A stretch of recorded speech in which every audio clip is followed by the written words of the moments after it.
E aí, pessoal, tudo bom? Vamos retornar aqui para a nossa quarta aula, ok? Referente ao curso de homicídio culposo na direção de veículo automotor, principalmente sob a égide do artigo 302 do CTB. Bom, nessa aula 04, ok? Eu quero conversar com vocês a respeito de alguns assuntos e vou iniciar pelo estado de necessidade em crime culposo, ok? Ou seja, é possível a existência de estado de necessidade no crime culposo? Sim, é possível, até porque existe lá o elemento da conduta dentro do fato típico e também dentro dos elementos específicos do crime culposo, ok? Então, o exemplo que eu coloco aqui menciona, imaginemos que o sujeito conduzindo um veículo, uma ambulância ou não em alta velocidade, a gente pouco importa se o sujeito estiver socorrendo alguém, em razão de estar socorrendo uma pessoa, responde por crime, caso ele venha atropelar, né, uma pessoa e essa pessoa venha a falecer. Gente, a resposta é não, né? Se o motorista está violando o dever objetivo de cuidado, porque está violando, por exemplo, se ele passa num sinal vermelho, ou se ele está imprimindo uma velocidade muito acima da permitida, né, para aquela via, efetivamente ele está violando o dever objetivo de cuidado, ok? Não tem dúvida, um daqueles elementos que a gente já viu lá. Mas ele está sob a égide do estado de necessidade. E aí, né, sendo ele absolvido, que provavelmente isso que vai acontecer, extingue-se, né, não vai ser reconhecido isso como crime, tá? Conforme determina o artigo 23 do Código Penal. Artigo 23, inciso 1º do Código Penal, tem lá estipulando que não há crime quando o sujeito age em estado de necessidade. Então, ele pode ser processado? Até pode. Provavelmente isso possa acontecer, até para fazer a apuração sob a égide do devido processo legal, ampla defesa, contraditório, por aí vai. Mas, no que tange a questão de uma condenação, é quase que impossível se as provas todas estiverem de forma a seu favor, ok? Então, quanto à sua necessidade, tranquilo. Uma outra questão bastante interessante aqui é a questão do perdão judicial, tá? Então, é possível a aplicação do perdão judicial lá no Código de Trânsito brasileiro? Sim, tá? Por quê? Porque tem essa previsão, tem a previsão dessa figura do perdão judicial lá no parágrafo 5º do artigo 121 do Código Penal, tá? E o que é isso? Vamos imaginar que um pai, por exemplo, dirigindo de forma imprudente, venha colidir o seu veículo em uma árvore, com uma árvore num poste, e o seu filho venha morrer, ou sua esposa, ou uma pessoa muito próxima a ele, e que, em razão da sua imprudência, né, ele vem responder esse processo. Gente, o juiz pode, sim, na sentença, efetuar o perdão judicial, sem nenhum problema. Até porque o fundamento aí é o seguinte: a dor pela perda dele é tão grande que ele já está sofrendo uma punição, e aí vinda do direito natural, ok? Então, por que efetivar uma aplicação agora de uma condenação, aplicando-se uma pena a ele, se ele já foi punido naturalmente com a morte do ente querido dele? Então, é possível a aplicação do perdão judicial sem nenhum problema, tá? E uma vez concedido o perdão judicial, extingue-se a punibilidade, tá? Por quê? Exatamente porque ele já foi punido pelo próprio direito natural. Não precisa nem chamar o direito positivado, né? Segundo o nosso ordenamento jurídico, para punir uma pessoa que, nesse exemplo, já foi punida pela própria natureza, tá? lá no artigo 107 você vai encontrar a questão do perdão judicial, tá bom?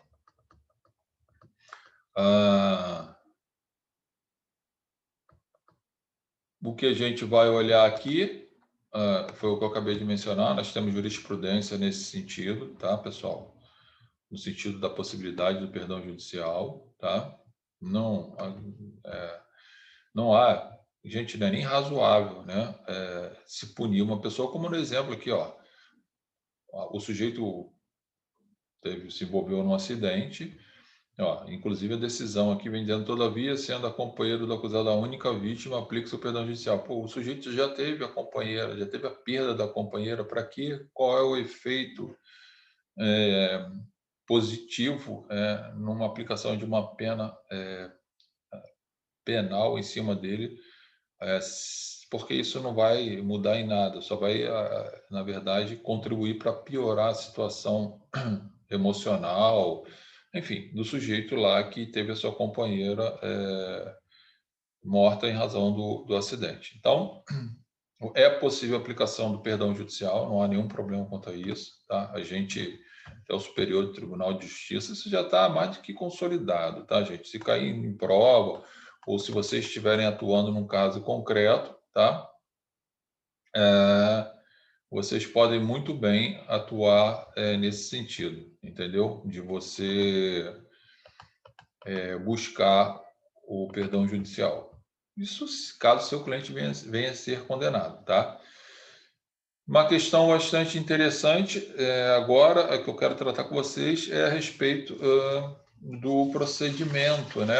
Uma vez ocorrendo o crime de homicídio, uma vez,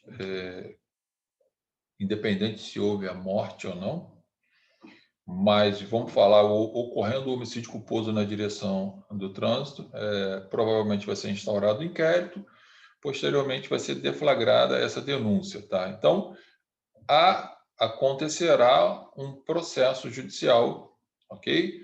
Esse processo judicial tem um rito processual e a gente tem lá, no artigo 394, inciso 1º do Código de Processo Penal, dizendo que os procedimentos serão ordinário, sumário, sumaríssimo, ordinário, sumário e lei especial. Enfim, eu tenho os procedimentos que são o ordinário, sumário, previsto no CPP, e temos os procedimentos especiais, que têm previsão no CPP e fora do próprio Código de Processo Penal. Tá? Analisando o artigo 302, a pena máxima do caput, né, praticar homicídio culposo na direção de veículo automotor, penas, detenção de 2 a 4 anos, e suspensão ou proibição de se obter a permissão ou habilitação para dirigir veículo automotor. Então, vai tramitar, aqui o procedimento a ser aplicado será o ordinário, com previsão lá no 394 do Código de Processo Penal. O parágrafo 1º e o parágrafo 3º trazem causas de aumento de pena, ou seja, vai ultrapassar os 4 anos que tem previsão ali no artigo 302 do CTB, do Código de Trânsito Brasileiro. Portanto, também vai ficar no procedimento ordinário previsto lá no artigo 394, inciso 1º. Então, lembrando, só para vocês, de uma forma rápida, lá no procedimento ordinário é deflagrado, ele corre, né? Ele vai tramitar da seguinte forma: é deflagrada a denúncia, ok? É aberto prazo para a defesa apresentar a defesa preliminar, depois vai ao Ministério Público, os autos vão ser encaminhados ao Ministério Público para se manifestar ou tomar ciência da defesa preliminar, depois volta para o magistrado e ele vai poder dar uma decisão, tal como pode absolver sumariamente o réu. Se absolver, cabe ao Ministério Público recorrer, e aí não teria os demais atos processuais, tal como a audiência de instrução e julgamento, ou poderá ele dar, em vez de absolver, dar seguimento ao processo, né? E aí, provavelmente poderia ser requerido pelas partes as diligências, tais como perícia, arrolar as testemunhas, os documentos que já foram arrolados ou ainda serão arrolados, que podem ser dentro dos prazos legais. é marcada uma audiência de instrução e julgamento, ou tramitando todas essas audiências de instrução e julgamento, onde vai ser ouvidas as testemunhas de acusação, defesa, se a vítima, no caso do homicídio, não vai estar lá, né? Mas se fosse uma lesão, por exemplo, poderia estar. Então, vai ser ouvidas as testemunhas de acusação, testemunhas de defesa, perito. Depois vai ocorrer os debates orais, as alegações finais orais ou por memoriais. Depois, os autos, vai a conclusão do juiz para oferecer sentença. Ok? Então, em regra, esse é o procedimento que vai acontecer lá dentro do crime previsto no artigo 302 do Código de Trânsito Brasileiro. Chamo só a atenção para um detalhe. Caso aconteça o acidente e venha uma imputação, né, contra o réu, né, contra o sujeito que estava conduzindo o veículo, de homicídio, né, na modalidade dolosa, por dolo eventual, tendo em vista ter ele assumido o risco, né, de produzir o resultado, como a gente já viu, e o juiz aceitando recebendo essa denúncia ela vai tramitar esse processo, vai tramitar pelo procedimento especial do Tribunal do Júri, ok? Então, a gente tem que analisar aquele caso lá. São duas fases. A primeira fase perante o juiz, promotor e defesa, e ocorrendo a decisão de pronúncia pelo juiz, o sujeito, o réu, vai ser julgado pelo conselho de sentença, né? Que é a segunda fase do Tribunal do Júri. Mas, lembre-se, se você estiver atuando num caso desse e seu cliente for denunciado por homicídio doloso no modo de dolo eventual, né, por ter assumido o risco, caso o juiz receba essa denúncia nessa modalidade, você pode ingressar com habeas corpus para tentar trancar o processo, para tentar mudar essa posição de que, na realidade, não é um dolo eventual, mas sim uma culpa, ou o processo pode tramitar ainda na esfera, no procedimento do júri, mas durante ali a primeira fase, você provar que não houve dolo eventual, mas sim culpa, e isso pode depois retornar para o procedimento comum ordinário. Então, tudo vai depender de quê? Da atuação da defesa, do conhecimento técnico da defesa e, óbvio, também com as provas que ele tem para poder trabalhar, né? Porque sem provas ou com provas frágeis, dificilmente ele vai ter êxito numa das suas pretensões. Gente, fica aqui essas informações para vocês, o estudo sobre o homicídio culposo na direção de veículo motor, de automotor, né? Vocês têm também devem observar ao caso concreto, tá? As perícias, que geralmente são muito mal feitas,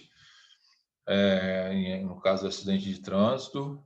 Vale a pena, às vezes, você contratar um perito particular, no caso da família, para te dar o suporte naquilo que você precisar.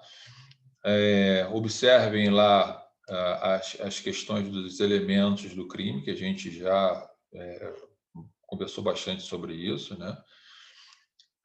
Observem